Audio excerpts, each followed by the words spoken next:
बिस्मिल्लाहिर्रहमानिर्रहीम। अस्सलाम वालेकुम। कैसे हैं आप सब लोग? उम्मीद करती हूँ सब खैरियत से होंगे। अल्लाह का शुक्र है मैं भी बिल्कुल ठीक हूँ।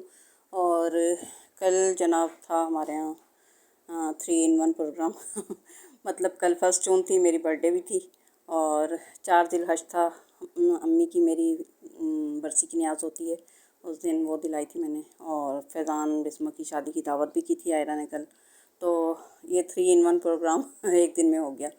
तो फ़ातिहा तो हम जो भी खाना मैं अच्छा खाना बनाती हूँ तो उसमें मैं लाज़मी अपने सास ससुर की, अपनी अम्मी अब्बू की और भी अपने बहन भाइयों की जो भी रिश्तेदार हैं उनका नाम लेकर फ़ातिहा लाज़मी हम लोग करते हैं। तो कल मैंने फिर फैज़ान की दावत भी की थी, तो उसके लिए फिर मैंने बनाई था बीफ का कौरमा बनाया था। और चिकन की टिक्का बिरयानी बनाई थी। और वो बनाई थी, स्पैगेटी बनाई थी।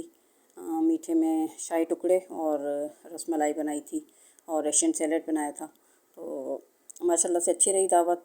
ऊपर वाले सब थे मतलब। और बराबर वाले मेरे देवर और देवरानी थी। और खालिद मेरा देवर छोटा वाला सऊदीया से आया हुआ है, उसकी फैमिली थी। तो इन लोगों को बुलाया था। जगह का काफ़ी मसला इशू होता है, मतलब छोटा सा ही हमारा घर है और एक ही कमरा है बड़ा, तो इतने ही लोग मतलब आ सकते हैं। फिर इंसान अच्छा नहीं लगता कि ज़्यादा लोगों को जमा कर ले और फिर जगह हो ना बिठाने की, तो ये अच्छा नहीं लगता। गर्मी वैसे इतनी ज़्यादा हो रही है, तो बस इसीलिए मैं कम कम लोगों को ही बुलाती हूँ अब। और वैसे भी यकीन माने अब तो बस बिल्कुल हिम्मत रही नहीं है इतनी शदीद गर्मी में ना कुछ भी करने की। गर्मियों में सर्दी, सर्दियों में सर्दी ज़्यादा लगती है, गर्मियों में गर्मी ज़्यादा लगती है। अब करें तो करें क्या। और बस यही सोच के ना अब काफ़ी कम कर दिया है दावतों का सिलसिला मैंने। हिम्मत नहीं है, जब तक हिम्मत थी तो सब के करते ही थे दावत भाई, लेकिन अब असल में हिम्मत ही नहीं रही है बिल्कुल भी जिस्म में। और बकरा ईद की तैयारी आप लोगों ने कर ली? मैंने तो अभी कोई ख़ास तैयारी की नहीं है। ये कि लहसुन अदरक का पेस्ट वगैरह बनाकर मैंने रख दिया था पहले ही, और हरी मिर्चों का पेस्ट भी बना कर रख दिया था। अब इसके अलावा पपीते का पेस्ट बना के रखना है मुझे। और मसाले वगैरह भी मैं ले आई थी, अब शॉपर ओपर ये है कि ये लेके आने हैं। और बाकी थोड़ी बहुत प्याज जैसे फ्राई करके अच्छा लोग रख लेते हैं, पता नहीं मैंने कभी रखी नहीं है कि रख के ना मतलब प्याज फ्राई करके रखी नहीं है, तो पता नहीं सही रहती है या नहीं रहती। अब मुझे बताइएगा अगर किसी की सही रहती है तो प्याज फ्राई की हुई। क्योंकि मैं जब भी प्याज फ्राई करती हूँ ना, अच्छा वो ऐसे क्रिस्पी होती ही नहीं है, सोगी सी रह जाती है वो, पता नहीं क्यों।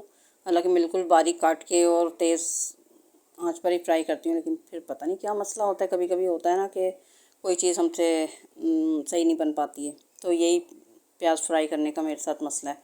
कौरमे के लिए भी मैंने की थी ना प्याज फ्राई, तो वो थोड़ा सा ऐसी सोगी सी हो गई थी। फिर मैंने मजबूरन ब्लेंडर में डालकर उसको दही के साथ हल्का सा चलाना पड़ा था। तो ये हो जाता है बस। अब हर इंसान से हर चीज़ परफेक्ट तो बनती नहीं है, जाहिर सी बात है कि गलतियाँ तो होती ही हैं और गलतियों से ही हम सीखते हैं। काफ़ी मैंने कोशिश की है, बहुत कम कभी ऐसा होता है कि मुझसे अच्छी मतलब क्रिस्पी प्याज जो है वो फ्राई हो जाए, और वरना तो ऐसी सोगी सी हो जाती है वो। तो चलें, ये भी सब इस्तेमाल में आ ही जाती है वो जो भी होता है।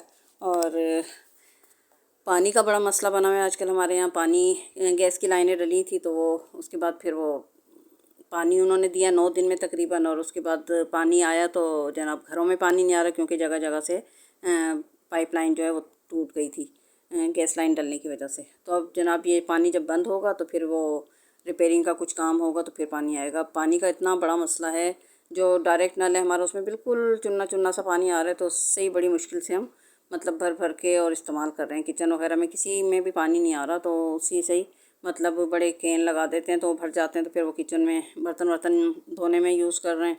और इस तरह ही मतलब गुजारा चल रहा है। वहीं बड़ी बाल्टी लगाई हुई है भरने के लिए, तो वहीं से नहाने धोने का, वॉशरूम का भी चलता रहता है।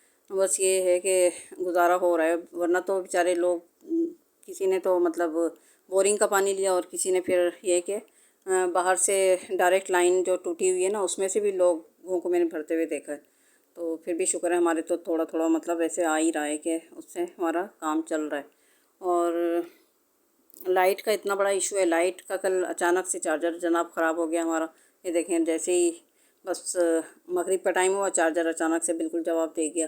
तो ये सारे मसले मसाइल एकदम सर के ऊपर आ जाते हैं। बिजली का कभी मतलब मोटर फिर खारे पानी की भी सही कराइए, तो अब ये जनाब बैटरी का मसला आ गया है। मतलब कुछ ना कुछ परेशानियाँ सर के ऊपर ही रहती हैं। अब आजमाइशें हैं या